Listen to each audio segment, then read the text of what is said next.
ആകാശവാണി.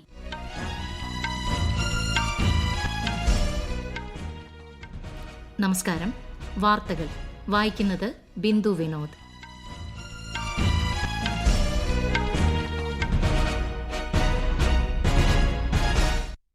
പ്രധാന വാർത്തകൾ.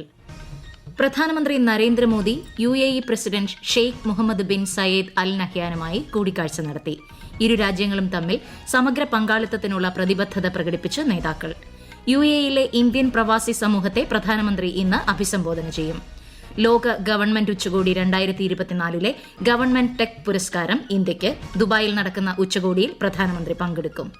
Civil supplies കേന്ദ്രങ്ങളിലെ പ്രതിസന്ധി സംബന്ധിച്ച അടിയന്തര പ്രമേയത്തിന് അനുമതി നിഷേധിച്ചതിൽ പ്രതിഷേധിച്ച് പ്രതിപക്ഷം കേരള നിയമസഭയിൽ നിന്ന് ഇറങ്ങിപ്പോയി.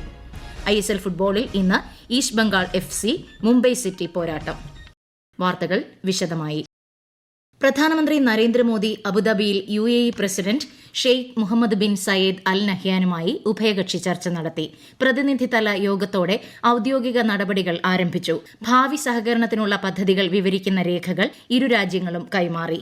വ്യാപാരം, നിക്ഷേപം, ഡിജിറ്റൽ ഇൻഫ്രാസ്ട്രക്ചർ, ഫിൻടെക്, ഊർജ്ജം, സംസ്കാരം, ജനങ്ങളുമായുള്ള ബന്ധം എന്നിവയുൾപ്പെടെ വിവിധ മേഖലകളിലെ സഹകരണം ശക്തിപ്പെടുത്തുന്നതിനുള്ള ചർച്ചകൾ നടന്നു.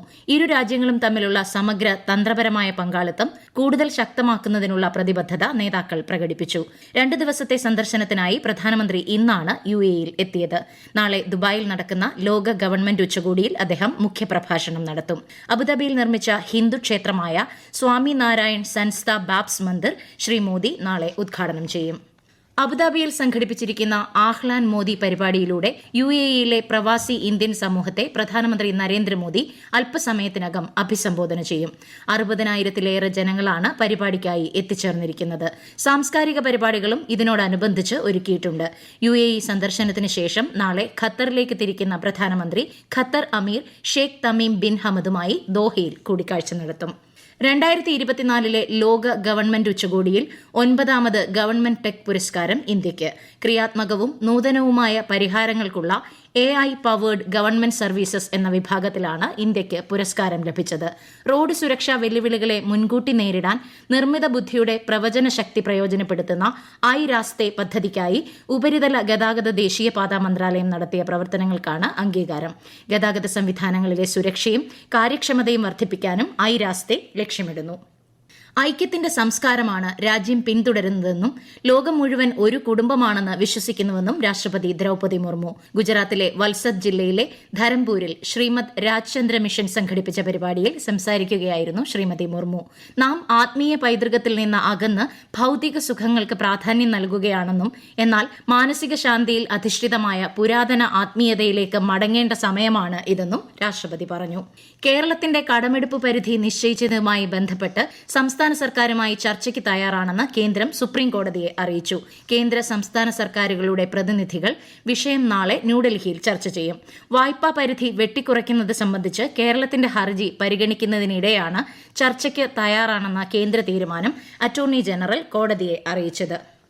സിവിൽ സപ്ലൈസ് കേന്ദ്രങ്ങളിൽ സബ്സിഡി സാധനങ്ങൾ ലഭ്യമല്ലാത്ത സാഹചര്യം സംബന്ധിച്ച അടിയന്തര പ്രമേയത്തിന് അവതരണ അനുമതി നിഷേധിച്ചതിൽ പ്രതിഷേധിച്ച് കേരള നിയമസഭയിൽ ഇന്നും പ്രതിപക്ഷ വാക്കൌട്ട്. പ്രതിപക്ഷത്തു നിന്ന് ഷാഫി പറമ്പിലാണ് പ്രമേയത്തിന് നോട്ടീസ് നൽകിയത്. പ്രതിപക്ഷത്തിന്റേത് സപ്ലൈകോയെ തകർക്കുന്ന നിലപാടല്ലെന്നും ജനങ്ങൾക്ക് വേണ്ടിയാണ് ഇത്തരം കാര്യങ്ങൾ സഭയിൽ ഉന്നയിക്കുന്നതെന്നും ഷാഫി പറമ്പിൽ പറഞ്ഞു. സപ്ലൈകോയെ ഒരിക്കലും സർക്കാർ കൈവിടില്ലെന്നും പ്രശ്നങ്ങൾ ഉടൻ പരിഹരിക്കുമെന്നും മന്ത്രി GR അനിൽ വ്യക്തമാക്കി. മന്ത്രിയുടെ മറുപടിയെ തുടർന്ന് സ്പീക്കർ അടിയന്തര പ്രമേയത്തിന് അവതരണ അനുമതി നിഷേധിക്കുകയായിരുന്നു. Joint entrance examination JEE main 2024 ആദ്യ സെഷന്റെ ഫലം പ്രഖ്യാപിച്ചു. JEE.main.nda.ac.in എന്ന ഔദ്യോഗിക വെബ്സൈറ്റ് വഴി ഫലം പരിശോധിക്കാവുന്നതാണ്. 11,70,000-ലധികം വിദ്യാർത്ഥികളാണ് എഞ്ചിനീയറിംഗ് പ്രവേശന പരീക്ഷയുടെ ആദ്യ പതിപ്പിൽ പങ്കെടുത്തത്. തമിഴ്നാട് മന്ത്രിസഭയിൽ നിന്നുള്ള സെന്തിൽ ബാലാജിയുടെ രാജി ഗവർണർ RN രവി സ്വീകരിച്ചു. ഇതുമായി ബന്ധപ്പെട്ട് മുഖ്യമന്ത്രി MK സ്റ്റാലിന്റെ ശുപാർശ അംഗീകരിച്ചാണ് ഗവർണർ രാജി സ്വീകരിച്ചതെന്ന് രാജ്ഭവൻ പത്രക്കുറിപ്പിൽ അറിയിച്ചു. തൊഴിൽ തട്ടിപ്പുമായി ബന്ധപ്പെട്ട കള്ളപ്പണം വെളുപ്പിക്കൽ കേസിൽ ED അറസ്റ്റ് ചെയ്ത് 7 മാസത്തിന് ശേഷമാണ് സെന്തിൽ ബാലാജി മന്ത്രിസഭയിൽ നിന്ന് രാജിവെച്ചത്. 2011 മുതൽ 2015 വരെ തമിഴ്നാട് ഗതാഗത മന്ത്രിയായിരിക്കെ നടന്ന തൊഴിൽ തട്ടിപ്പുമായി ബന്ധപ്പെട്ടാണ് ബാലാജിയെ ED അറസ്റ്റ് ചെയ്തത്. ഈ വാർത്തകൾ ആകാശവാണിയിൽ നിന്ന്. ആകാശവാണി വാർത്തകളും വാർത്താധിഷ്ഠിത പരിപാടികളും all India radio news Thiruvananthapuram എന്ന യൂട്യൂബ് ചാനലിൽ ലഭ്യമാണ്. കൂടുതൽ വാർത്തകൾക്കായി @all India radio news Thiruvananthapuram എന്ന ഫേസ്ബുക്ക് പേജും @AER_News_TVM എന്ന എക്സ് ഹാൻഡിലും സന്ദർശിക്കാം. പശ്ചിമബംഗാൾ ജയിലുകളിൽ സ്ത്രീകൾ ഗർഭിണിയാകുന്നത് സംബന്ധിച്ച് വന്ന വാർത്തയിൽ ദേശീയ വനിതാ കമ്മീഷൻ സ്വമേധയാ കേസെടുത്തു. അടിസ്ഥാന മെഡിക്കൽ സൌകര്യങ്ങൾ തീരെയില്ലാത്ത ജയിലുകളിൽ 196 പ്രസവങ്ങൾ നടന്നതായി ഒരു ഇംഗ്ലീഷ് ദിനപത്രം റിപ്പോർട്ട് ചെയ്തിരുന്നു. വിഷയം അന്വേഷിക്കാൻ കമ്മീഷൻ അംഗം ഡെലീന ഖോങ്ഡൂപ്പിന്റെ നേതൃത്വത്തിൽ അന്വേഷണ സമിതി രൂപീകരിച്ചതായി കമ്മീഷൻ സമൂഹമാധ്യമ പോസ്റ്റിൽ പറഞ്ഞു. കേസിലെ കണ്ടെത്തലുകൾ പരിശോധിക്കുകയും ഡംഡം കറക്ഷണൽ ഹോം സന്ദർശിക്കുകയും പശ്ചിമബംഗാൾ DGPയുമായി കൂടിക്കാഴ്ച നടത്തുകയും ചെയ്തതായി കമ്മീഷൻ അറിയിച്ചു. ലോകത്തിലെ ആദ്യത്തെ എയർ ടാക്സി സർവീസ് ദുബായിൽ ആരംഭിക്കും. ലോക ഗവൺമെന്റ് ഉച്ചകോടി 2024 ഇത് സംബന്ധിച്ച കരാറുകളിൽ ദുബായ് ഒപ്പുവച്ചു. നഗര ഗതാഗതത്തിൽ വിപ്ലവം സൃഷ്ടിക്കുന്ന ഇലക്ട്രിക് ഏരിയൽ ടാക്സി സേവനങ്ങൾക്ക് ഇതോടെ ദുബായ് തുടക്കമിടും. ഒരു പൈലറ്റിനൊപ്പം 4 യാത്രക്കാർക്ക് സഞ്ചരിക്കാവുന്ന നൂതന വിമാനമായ ജോബി ഏവിയേഷൻ S4 ആണ് പ്രധാന ആകർഷണം. ദുബായിയുടെ നഗരഗതാഗത മേഖലയിൽ പുതിയ വഴിത്തിരിവാകുന്ന എയർ ടാക്സി ശൃംഖല 2026 മുതൽ പ്രവർത്തനം ആരംഭിക്കും. ഇന്ന് ലോക റേഡിയോ ദിനം. റേഡിയോയുടെ പ്രാധാന്യത്തെക്കുറിച്ച് ജനങ്ങളിൽ അവബോധം സൃഷ്ടിക്കുന്നതിനാണ് എല്ലാ വർഷവും ഫെബ്രുവരി 13 ലോക റേഡിയോ ദിനമായി ആഘോഷിക്കുന്നത്. കുട്ടിക്കാലം മുതൽ തന്നെ റേഡിയോയുടെ സഹയാത്രികനായി തീർന്ന മലപ്പുറം ജില്ലയിലെ കുഞ്ഞിപ്പ പന്താവൂർ ആകാശവാണിയോടുള്ള തന്റെ അടുപ്പവും അനുഭവവും പങ്കുവയ്ക്കുന്നു. ലോക റേഡിയോ ദിനം ആഘോഷിക്കുന്ന ഈ സമയത്ത് റേഡിയോക്കുള്ള പ്രസക്തി ഏറെ വലുതാണ്. ഏത് തന്നെ ദൃശ്യ പത്രമാധ്യമങ്ങളും വിരൽ തുമ്പിൽ ഒതുങ്ങുന്ന മാധ്യമങ്ങളും ഇന്നുണ്ടെങ്കിലും വിശ്വസിച്ച് വീട്ടിൽ കയറ്റാൻ പറ്റാവുന്ന ഒരു മാധ്യമമാണ് റേഡിയോ. അത് റേഡിയോ മാത്രം. 1969 ജൂൺ 16 മലപ്പുറം ജില്ല നിലവിൽ വന്നത് അന്ന് 1ാം തലത്തിൽ പഠിക്കുന്ന എനിക്ക് റേഡിയോ വഴി ആ വാർത്ത കേൾക്കാൻ കഴിഞ്ഞത് ഇന്നും ഓർമ്മയിലുണ്ട്. ആകാശവാണിയുടെ സുഭാഷിതം, പ്രഭാതവേരി, വയലും വീടും, സാഹിത്യരംഗം, അഭിമുഖങ്ങൾ, ഡോക്ടറോട് ചോദിക്കാം തുടങ്ങിയ ഓരോ പരിപാടിയും എടുത്തു പറയേണ്ടവ തന്നെയാണ്. ISL ഫുട്ബോളിൽ east Bengal FC Mumbai city FCയെ നേരിടുന്നു. കൊൽക്കത്തയിലെ സോൾട്ട് ലേക്ക് സ്റ്റേഡിയത്തിലാണ് മത്സരം. ബാഡ്മിന്റൺ ഏഷ്യ ടീം ചാമ്പ്യൻഷിപ്പ് 2024 മലേഷ്യയിലെ ഷാ ആലമിൽ ആരംഭിച്ചു. 2 വർഷത്തിലൊരിക്കൽ നടക്കുന്ന ചാമ്പ്യൻഷിപ്പ് ഈ മാസം 18-ന് സമാപിക്കും. പുരുഷ ടീം ഇനത്തിൽ നാളെ ഹോങ്കോങ്ങിനെതിരെയാണ് ഇന്ത്യയുടെ ആദ്യ മത്സരം.